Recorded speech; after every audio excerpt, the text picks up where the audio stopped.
Summertime tips and fun facts from Paul, Kristen, and Dexter at Total Wine & More. Want to be the favorite guest at the cookout this weekend? Bring a sweet Moscato with your homemade cherry pie. Firing up the grill? Cool down with sangria.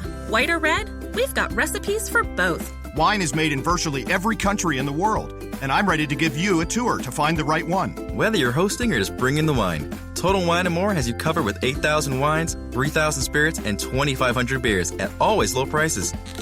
Cheers! I'll say this for him, he's consistent. Well, he's been so consistent all year. Not the taste, consistency. Consistently, yes. Consistency! Thanks, losers.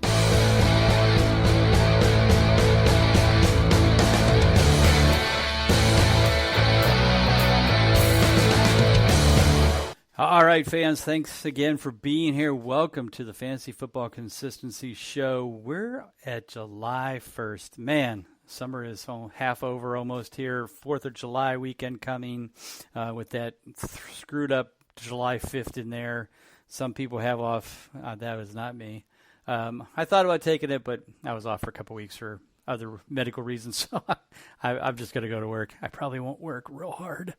But we're here again for another week of Fantasy Football Consistency. For those of you, obviously, who've been listening to the network for a while, you know that we are now proudly have become members of the Full-Time Fantasy Podcast Network. Scott Atkins and all the boys over at Full-Time Fantasy, we thank you for allowing us to be a part of this. It's really helped our numbers that pretty much have doubled. Listener downloads wise in just the past 2 weeks that we've been on their network, so it's very cool. And as always, my co-host, Mr. Ron Rigney, is here with us live from Florida. How you doing, bud? Doing good, caffeinated, ready to go, ready to talk some consistency and talk some breakout consistency, some rebound consistency, if you will. Yeah. So before we get into that, obviously we always have to promote the 2019 Fantasy Football Consistency Guide. It is out there on Amazon for you folks that are just kind of waking up from the summer slumber, and now you're like, hey, the camps are opening here in a couple weeks. Man, in a month, it's going to be Hall of Fame weekend. Woot. And I'll be driving Champ Bailey. Name drop. There, I did that. I did a John Hansen. As well you should, though. That's well I cool. Should. But anyway, the guide, of course, is on Amazon. Just search 2019 Consistency, Fantasy Football Consistency, whatever you want to type in there.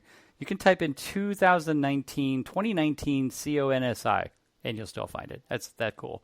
But it's out there selling, doing well. Of course, I'll never beat Fantasy Black Book. He's still ahead of me and always will be, but he should be. He's been doing this 11 years, so definitely, if you're going to buy mine, look for the Fantasy Black Book. Just buy that one anyway. Get them both.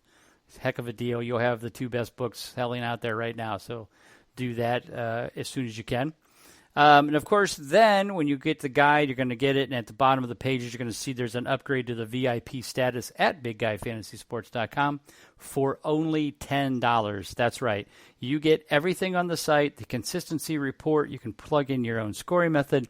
Find out who the most consistent players are in your league. Download that into Excel. That will give you some good added background. But then you get all the site, all the articles, all season long, all the way to the end of the year for $10 with the coupon code that's there. So that's the best way to do it. So that's out there. Obviously, grab that. Also, if you either run a store that sells magazines or you know somebody that in your local town and you'd like to not have to pay for the shipping, maybe you don't have Amazon Prime, to get it through Amazon, tell your people local that they can actually get the guide and have it at their store as well. It is available on the distribution list. They'll know what you're talking about. So get it on the shelves. That'll be very cool. Somebody has bought some. I've seen some, but only one so far. Well, not only 14 sales, but only one order so far, but hopefully more to come as I assume they'll get ready here for the fantasy football season. Most magazines will start hitting the shelves between now and probably July 15th. Am I right, Ron?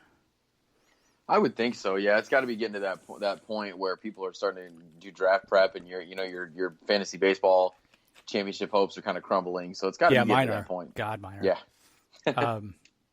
Yeah, I was in first place at one point, but now I think I'm in fourth, maybe even falling farther. Yeah, my team is crumbling. Probably Bryce Harper's fault. I should have never drafted that idiot. Anyway, so get that for your local stores. Make sure you get that on the shelves. Like you said, July 15th is usually when most of these start coming out on the shelves anyway. I'm in the Fantasy Football Guide, which is put out by Peter Kurtzer and company. You'll see that out there. My fantasy consistency article is always the last page, so just open up the back cover. There I am. And you'll get that good information as well, some added tidbits.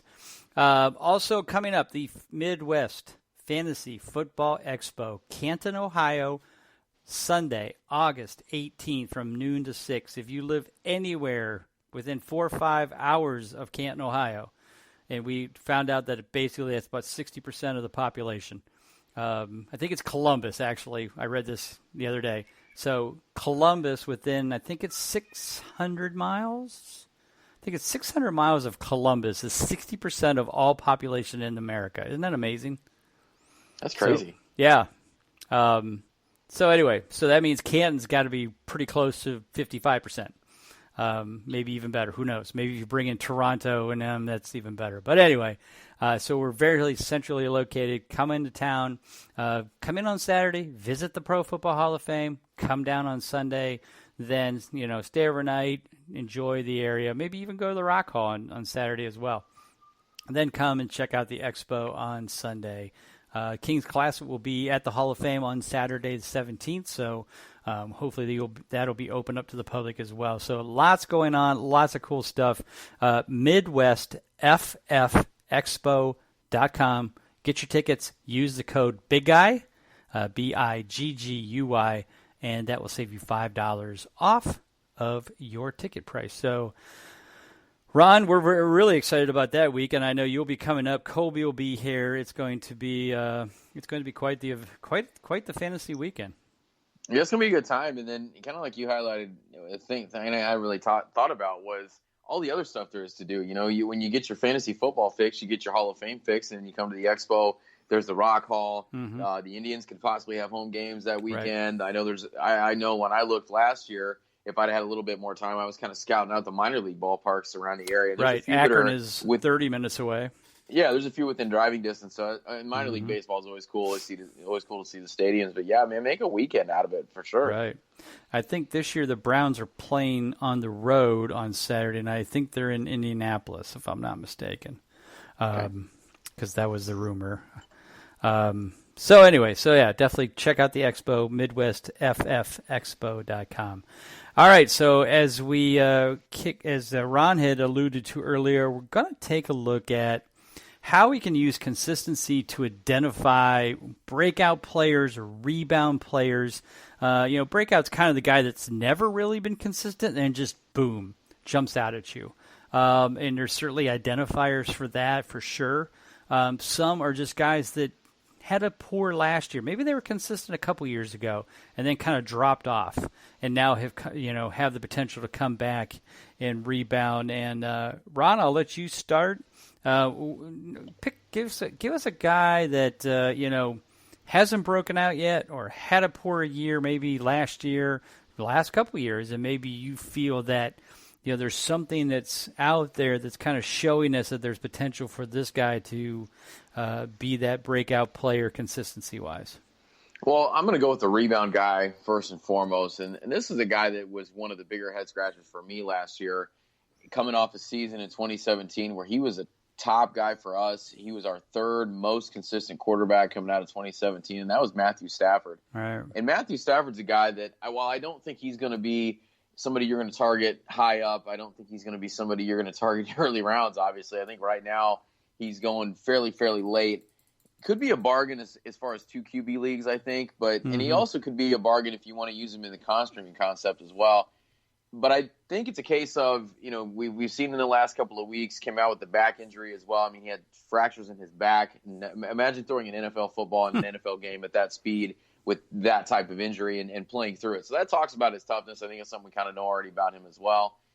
I think he's going to be poised for a little bit of a rebound year, and and the biggest thing that makes me think that is coming off his 2016-2017 as far as consistency. He was all the way up at third with 75% coming off of 2017. He was only at 50% in 2016, but that was still much better than the 38% that he posted last year. So I think if he can come into the year healthy, I think he has an adequate enough amount of weapons that he's going to have a little rebound for us. But like I said, I'm not drafting him as my starter.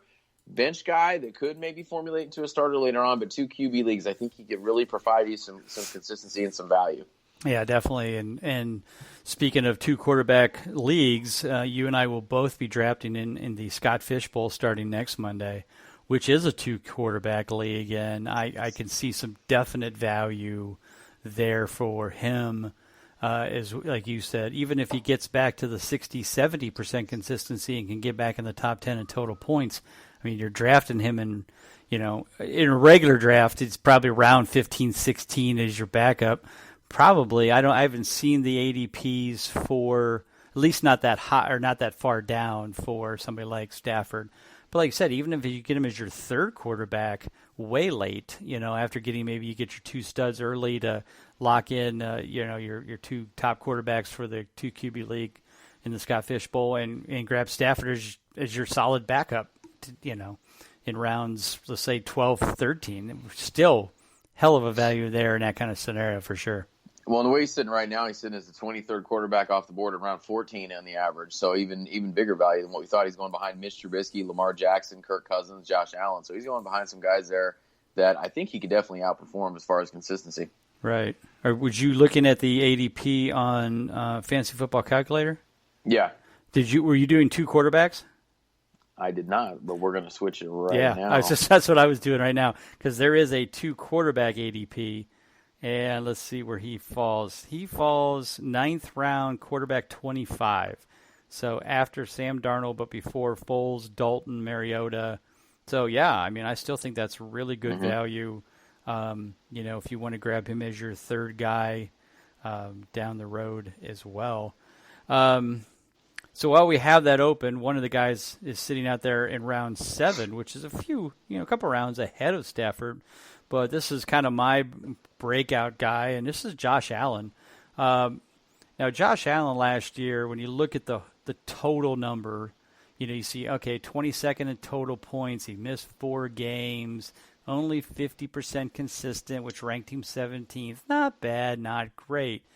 But what you see when you have the consistency guide in front of you is there's a clutch games by week, which shows you how they did from a week-to-week standpoint. And what jumps out at me is Josh Allen's 5 clutch games over the last 6 weeks of the season, which is basically about the time when a rookie quarterback like him finally gets settled and understands what he can do, what the offense around him can do. And let's be honest, he did not have a very good offense around him. They've added John Brown, they've added Cole Beasley, and they had Robert Foster. They got, the combined age of 100 in their running backs now, but they did get Devin Singletary, who's a young kid. But the big thing about Allen, of course, is his legs. And that's where a lot of the fantasy points came from in those last 5-6 weeks as well. Interestingly enough, in the Scott Fish Bowl, you get 5-point bonuses if you rush for more than 50 yards.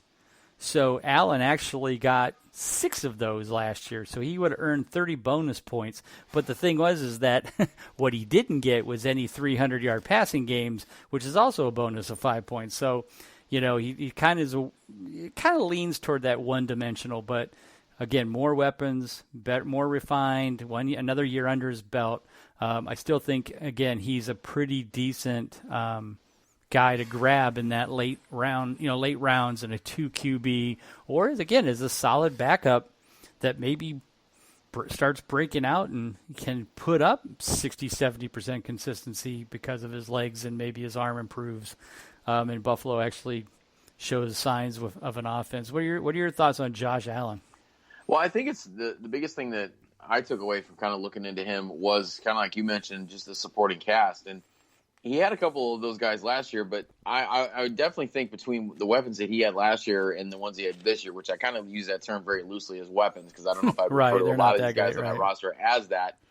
But they're definitely better than what he had. You talked about McCoy, you talked about Singletary. They got T.J. Yeldon in the mix as well. So the running game, I think, as we kind of joke about those guys being a little bit older, there's some guys behind the top two, McCoy and Gore, with Singletary and Yeldon that I think can definitely take the load off of him a little bit and make defenses honest. And also, too, another thing I wanted to point out as well is that division last year. Now, I know a couple of the defenses made some moves and are a little bit improved, but the Jets, the Dolphins, and the Patriots all were, as far as allowing fantasy points to quarterbacks last year, were all in the top 12 as far as allowing the most. And so I thought that was kind of interesting as well. Like I said, the Jets kind of beefed up a little bit getting C.J. Mosley. The Dolphins, I don't know if they really did anything. They're the Dolphins, so I'm not really too worried about them.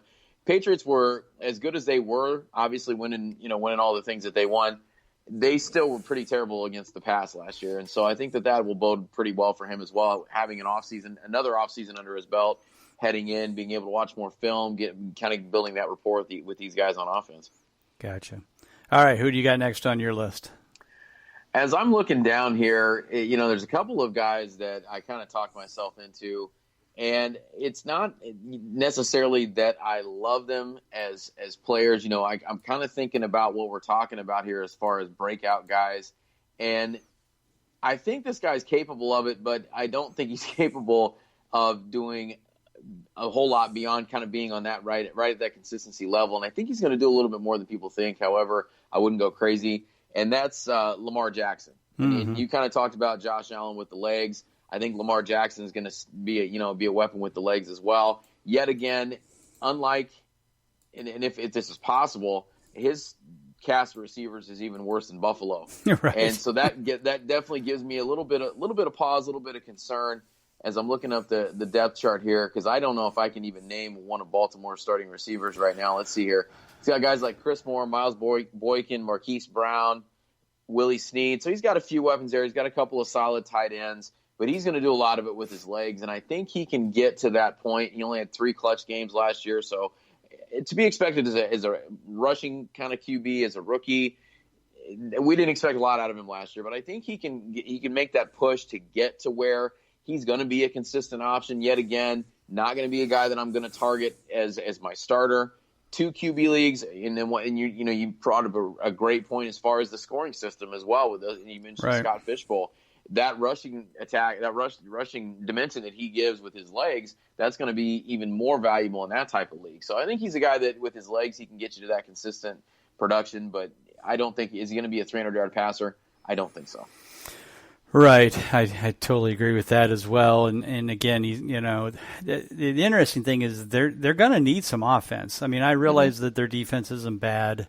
I know they did lose a number of decent players, so I don't think it's going to be anywhere near the Ravens defense of old.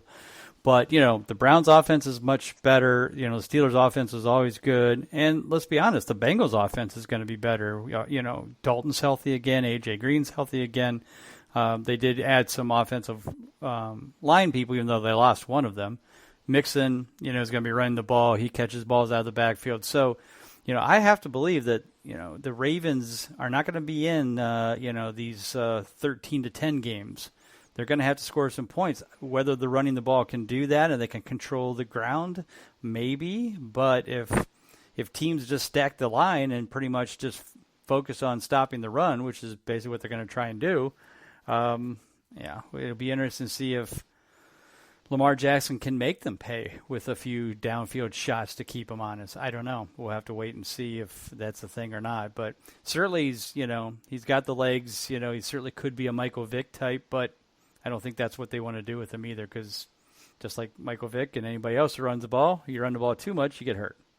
And that's going to happen. So, all right. So I'm going to go kind of breakout, kind of maybe rebound. It's hard to say what you want to say about Jameis Winston, but it's funny that we can say breakout when the guy was ranked in the top 10 the last 2 years of consistency, but his total points were never there because he always seemed to miss games, whether it's stupidity or injuries, mostly stupidity. But But Winston, comes now with Bruce Arians in charge. Turned Carson Palmer into almost basically an all-star quarterback.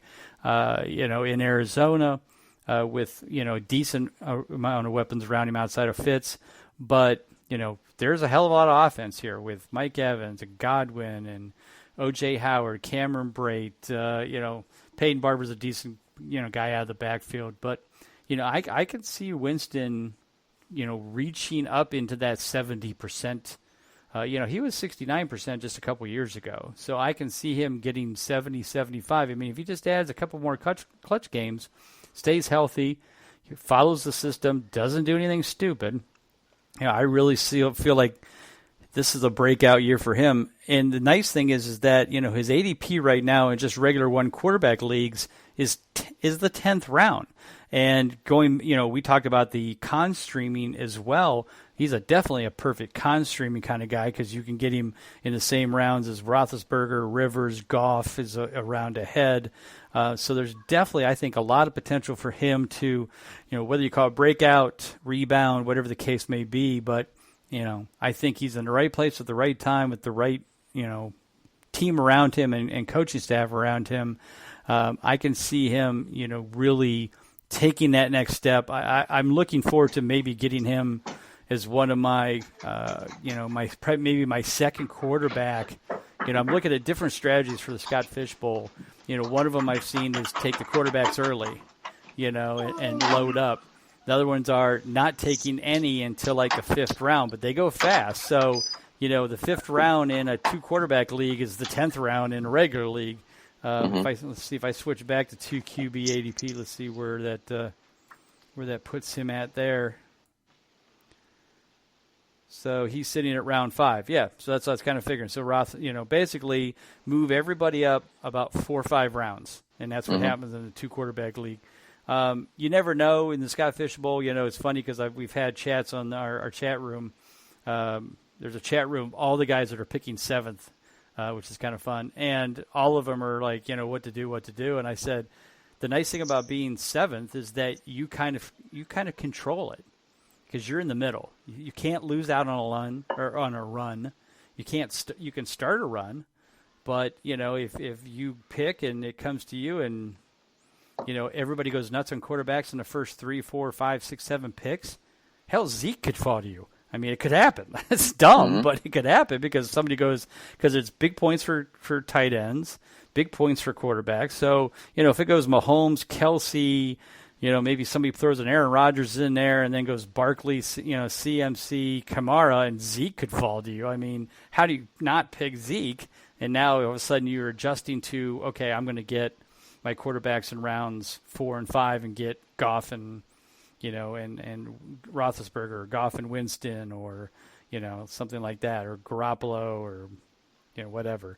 So, it's just a weird way to play, but it's kind of fun because it's just so different, especially when you throw in the tight end thing as well. But I like Winston as a breakout, kick it up a notch kind of year for him. What are your thoughts? Yeah, and he's definitely got no shortage of weapons, and we've never really questioned the athletic ability. It's just the brain that we question if he's ever going to get that 100% figured out. And it seems like just when he's ready to turn that corner, something else stupid comes out. But I'm with you on that. I think that, yet again, and he's one of the guys that we mentioned before that I think, depending upon the size of the league, depending upon the scoring system, I wouldn't be all that upset with him as being kind of my primary starter, with that, you mentioned con streaming. Right. I think he's like you said, he's perfect for that. But of everybody we brought up, I'd be okay with him maybe being my week in, week out starter just because of the defenses he's going to face and because of the amount of weapons like Mike Evans that he has in the tight ends, especially that he has to throw to. Well, and the other thing is the Buccaneers defense is horrid. And then when you have to play the Saints twice, the Panthers twice, and the Falcons twice, you're automatically in. You're throwing the ball. I mean, it's just no doubt about it. There's going to be a lot of offense scored, and you've got to keep up. And so, that's going to help. I mean, nothing wrong with fantasy points or fantasy points, whether it's garbage time or first quarter. It doesn't matter. We don't care.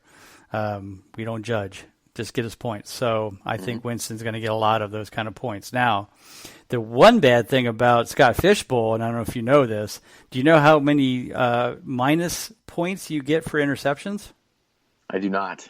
So it's 6 points for passing touchdown, minus 4 for interceptions. Whew. Yeah, so you get in one of those Winston or Rivers four interception games, that's minus 16, kids. They better be throwing a lot of touchdowns, even to break even. So that's the one thing you got to be careful is, a guy like Winston, he's known to throw quite a few interceptions per year.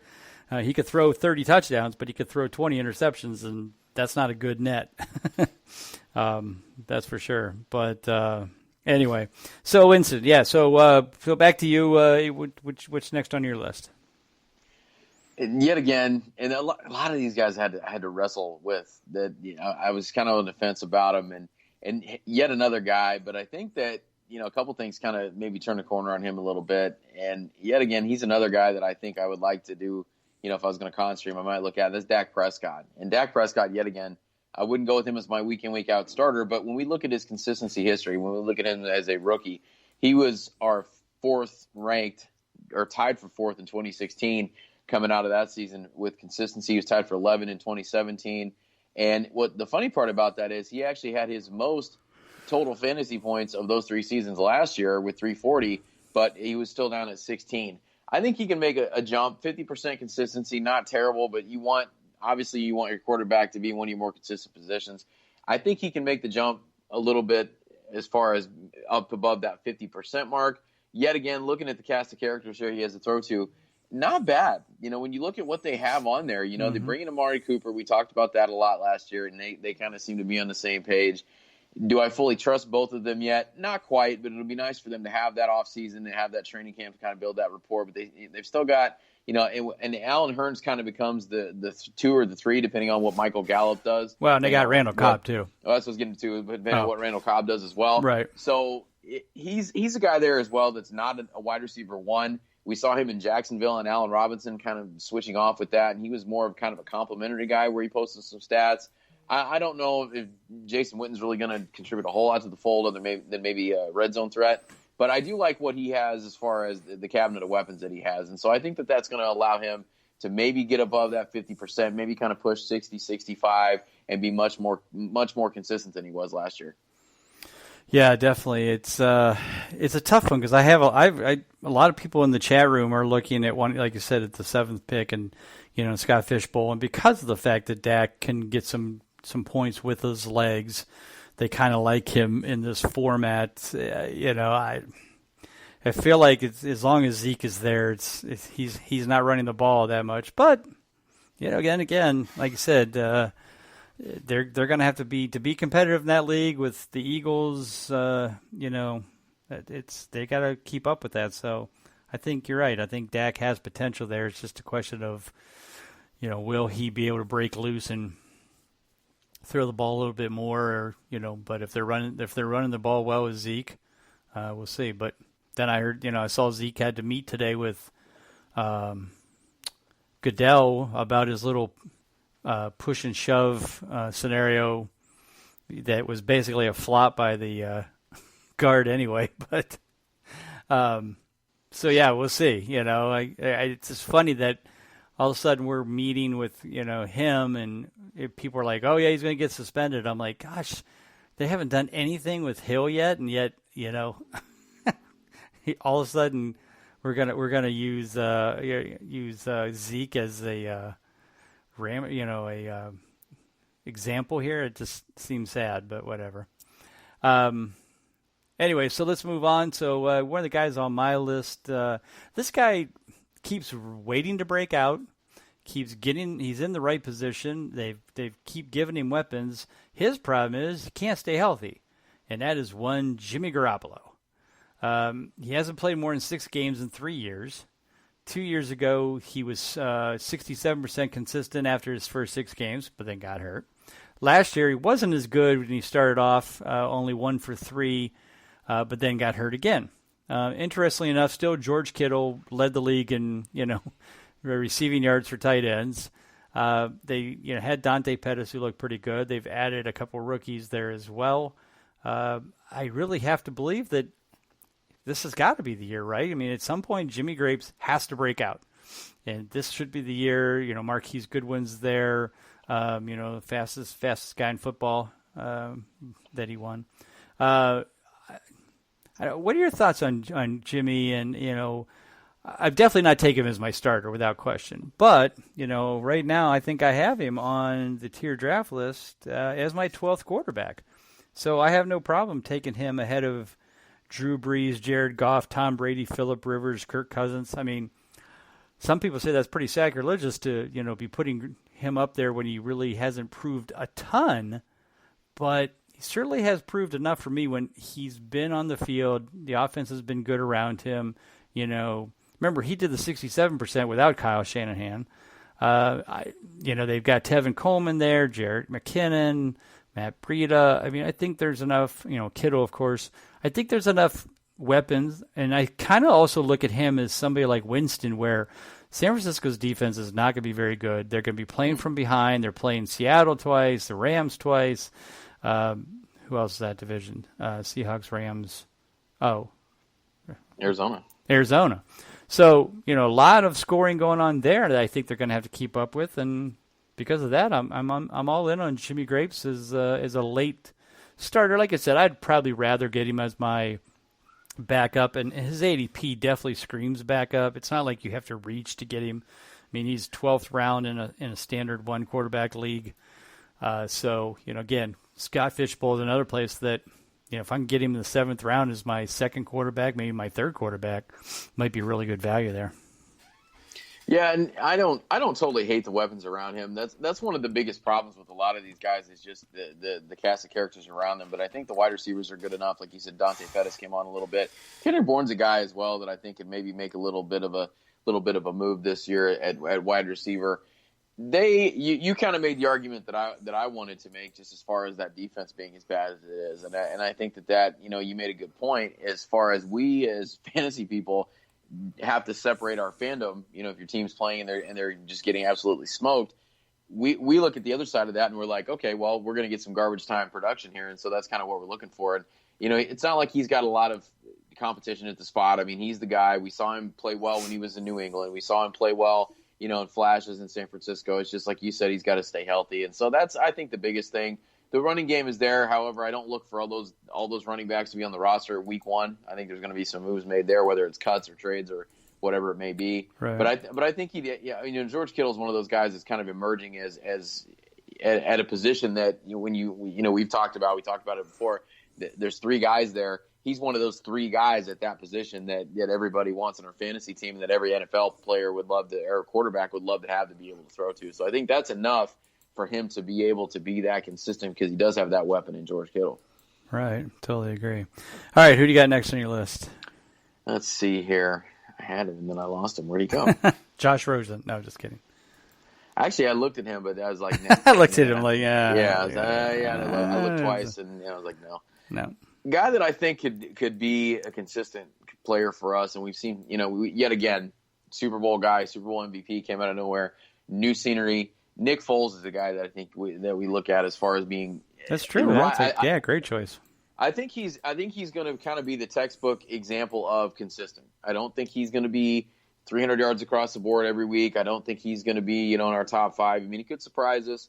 Yet again, I think the receivers, there's a lot of wide receiver 2s and 3s on that team. I don't think they have a definite one, but I think they have a good enough cast that I think he can put up some numbers. Obviously, if Leonard Fournette can stay healthy and be somewhat smart this season, I think that it will help him out quite a bit. I just think that he's got the pedigree. He's coming in there as the guy. They've come in, they've paid him. He knows he's going to be the starter coming in week 1, and I think that's going to bode well for him. Plus, yet again, and I harp on this a lot, people probably get tired of hearing me talk about it, but I think there's always something to be said about that change of scenery, what it does for the psychological aspect of the game, and I think he's going to benefit from that as well. So I think Nick Foles could definitely be kind of a textbook example of consistency this year. Gotcha. All right, well, here's one that I just can't decide on. I hear people saying, well, at some point he's got to kick it back in. he hasn't been healthy in the past, blah, blah, blah. Do you have any love whatsoever? Because I'm still on the fence and I'm falling off onto the wet, soggy side. Marcus Mariota. I mean, just 3 years ago, 2016, as a rookie, 67% consistent, top number 8th in consistency, 13th in total points. And since then, he has been an absolute disaster. He's got the legs. He's got the talent. Can he put it together? Could he be a breakout that nobody expects? Hard for me to put my finger on it because I can't look at any one thing and go, this will make the difference. Obviously the Derrick Henry move certainly started getting them moving in the right direction offensively, but that didn't help Mariota. He was still, he only had 2 clutch games out of his last 6 when Henry got hot. In fact, probably when Henry was the most hot, weeks 14 through 17, he didn't do anything. So is he done? Do we write him off fantasy-wise? Can we put him down there with Josh Rosen and, Joe Flacco and those kind of guys? Well, I mean, he still deserves some love because he is the unquestioned starter. I don't know necessarily. Ryan Tannehill's brought in there as a backup. That's kind of a questionable move to me. I don't think Ryan Tannehill's the answer either, but I think Mariota's the guy. I want to say yes, but based upon watching him play a couple of times last season, when you watch an NFL game, and what I try to do is I try to watch as many different positions as I can, but when you're watching a game, it's hard not to focus on the quarterback the whole time. Right. And so I can't remember who it was they were playing. I was watching one of their games. Might have been against the Colts. I don't know.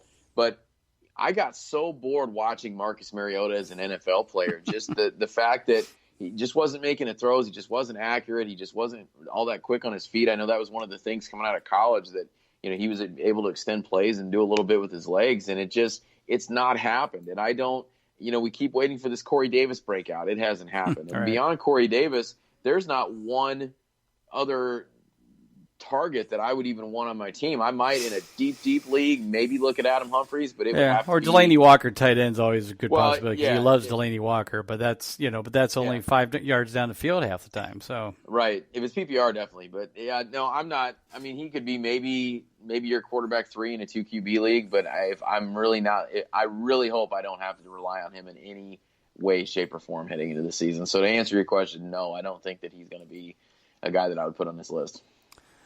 All right, another one that we could look at, again, 3 years ago, top 5, 6 in both consistency and total points.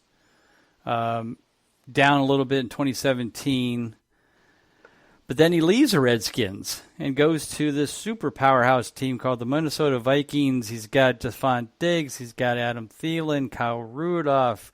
Just loaded. He is our pick of the year last year and our biggest waste pick of the year last year. Kirk Cousins, 9th in total points, respectable, no question, but 44% consistency, ranked 23rd. Again, I just look at it and go, he fell off the face of the earth when Dalvin Cook was healthy. And, he wasn't much better prior to that, but at least he was 6 out of his first 9, so at least he was starting in the right direction. But then once Cook came back and they started running the ball again, he was nowhere to be found. And so I don't see the breakout. I don't see him getting back to where he was a few years ago. The Vikings' defense is very strong. So, therefore, they shouldn't get too far behind. It's not like he's going to get any garbage time numbers because they won't be that far behind. Any love to give Cousins for potential getting back even to the 60 percentile range? I think he can. I'm gonna disagree with you on this one. Okay. I think he's able to because I think that Diggs, Thielen, Rudolph, the backfield, they're too good for him not to. And he's too good to – I think he's way better than what he showed last year. I think last year, I don't know what to chalk it up to. Maybe the opposite effect of the change of scenery thing. Maybe he was too cold in Minnesota. I don't know. But I expect him to be what he was in 2016 when he was one of our top 6 consistency guys heading out of that season, no, I don't expect him to be at that point. I think he can push 60%. I mean, he was only at 44% last year. I don't see him being worse than that for sure. But I think he could push at least be in that mid-50s to 60 range. I'd be fine with him as a QB2. I'd be okay with him as even a con streaming guy. But I have a little bit more love for him than you do. I think he'll bounce back a little bit. Is he going to be a top guy, 300-yard games here and there and everywhere? No, but way better than last year. All right, somebody who has almost similar numbers, 2016, second overall in total points, sixth in consistency, drops down to 10th and 18th. In 17, last year, while his total points went up to 8th, his consistency dropped to 47%, ranked 21st, and that is one of my favorite players of all time, Drew Brees. They do get rid of Ingram, but they bring in Latavius Murray. Everything else really is unchanged. If anything, they added Jared Cook, which I think should help a little bit. I expect Brees to be in the top 10 again in total points because he'll have those big games, but he also seems to have those games where, well, they're winning, they jump ahead real quick, Kamara and them run the ball and control the offense, defense does their job, and he doesn't throw that much. Can we count on a Drew Brees bounce back and get into the at least 65%, maybe even close to a couple years ago? Or should we just basically draft Drew Brees in best ball because that's where he's going to be best at, because we'll get his big games and then hopefully we'll have somebody else to kind of, stream in for the best ball with the games that he stinks? Well, one of the things that gives me a lot of positive Drew Brees last year is on my Kings Classic Snake team. I took him as my QB1, and then I took a flyer on my last pick on this guy named Pat Mahomes, and that worked out pretty well right. for me. It worked out well. But Brees was a guy last year was hard to figure out because in matchups that on paper against bad defenses with the weapons that he had, he should have been lights out, and he didn't show up. And so that gives me a lot of concern as far as him putting those numbers up. Now, is that a product of possibly the running game maybe taking over? I'd have to look at a game-by-game basis. I don't have it right in front of me, so it could be a little bit of that. But at the end of the day, we're not going to see the Drew Brees of old. We're not going to see the Drew Brees of 2016. I think he's a prime candidate for con streaming this year, but I definitely would not draft him as my starter. I don't know if we'll see the decline as far as the clutch rate that we've seen from 69 to 50 to 47. I don't know if we'll continue to see that go down. I think he'll kind of hover in that 50% range. Right. But it'd have to be a hell of a value for me to get him, but I would want him as my backup or my QB2. Right, and I think that's the problem right now is that his ADP is, still floating around the, round 7 with Matt Ryan, so basically he's QB7 right after Matt Ryan, before Wentz, before Wilson. And I just, I feel like I definitely I'm okay with Ryan because he definitely has the consistency. But I think I'd rather wait, and I'd probably grab Wentz over Brees at this point. I definitely have him ranked ahead of him. I have him as our QB7, and I have Brees at 13. So, I'm just not, consistency-wise, just not feeling the Drew Brees love at this point. And like I said, it's kind of hard to argue that when the numbers kind of speak for themselves. So, all right, well, a good week. I think we helped everybody identify some, breakouts, rebounds, some guys who will, some guys that, we're not 100% sure they're going to get back up to where they were before and why. But, and whether you're in Scott Fish Bowl or in any other league, certainly we're here for you week after week. We can always be reached on Twitter. Ron, I want you to fill everybody in where they can find you at all the cool places, and especially if you're still playing fantasy baseball and your team's not falling in the tank like mine is. Well, of course, you can find me at the Real Made on Twitter. You can always, obviously, at Big Guy Fantasy Sports for sure. That goes without being said. Checking me out Franchise Dynasty Baseball podcast with Nate Dawkin, the Manly Van Lee. We had our 100th episode last week, so we did a first-year player draft. Brought in our prospect guy over Fantrax HQ, Eric Cross. So we drafted 30 of the top first-year guys. You definitely want to catch that. Know maybe who to target your dynasty leagues, and then catch us on the Nasty Cast for sure. We're creeping up on that 200th episode. We're not quite sure what we're planning for it, but it's going to be something good. So check it out. Bob Lung is the special guest. When are you going to have the Nasty Cast football episode? Is that not till August? Yeah, it's in the works. It seems like it's late July, early August. Yeah, all right. Well, wait to get close to the season. We want to scare anybody this time of the year. Still middle of baseball season. All right. Well, as always, you can find me at Bob_Lung on Twitter. Big Guy Fantasy Sports is the place where all the consistency is all the time. And as always, don't forget to get the Fantasy Football Consistency Guide. Buy one for your friend. Send it to them, especially if your friend's not in your league and he sucks at fantasy football. That'll help him out quite a bit. Plus, look what a good guy you'll be. As always, I'll be all over all kinds of podcasts. We'll certainly be tweeting about everything going on every day. Also, every day on Twitter, watch for the FF Consistency Profile of the Day. Every day, a hashtag FF Consistency Profile. I take one of the profiles right out of the guide and kind of highlight it and let you know what it says about certain players, especially those that are kind of questionable whether they're breaking out, whether or not. So once again, thanks for being here. Everybody have a great week. Have a happy 4th of July and a safe one. Stay away from fireworks. We're out. Quit eating your burgers off a coffee table. If you want to eat a burger, put it on a bar. Follow your instincts to B-dubs for the new All-American Cheeseburger. Fresh, juicy beef smashed till it's crispy around the edges, covered in gooey cheese, and stacked to the ceiling with deliciousness. And knock that baby down with a frosted beer at the bar. Just like the sports gods intended. The new All-American Cheeseburger at Buffalo Wild Wings. Roar! Please drink responsibly. 5-Hour Tea with caffeine from green tea leaves. It's delicious, energizing, and comes in 3 amazing flavors. With 0 sugar and 4 calories, it fits your life. With its compact size and portability, it goes where you go. To the campsite, the hiking trail, the beach, without weighing you down. 5-Hour Tea. Caffeine from green tea leaves. Release your natural side. From the makers of 5-Hour Energy. For more information, visit 5hourenergy.com. Try 5-Hour Tea today. Look for all 3 flavors by the cash register at your local TA and Petro shopping centers.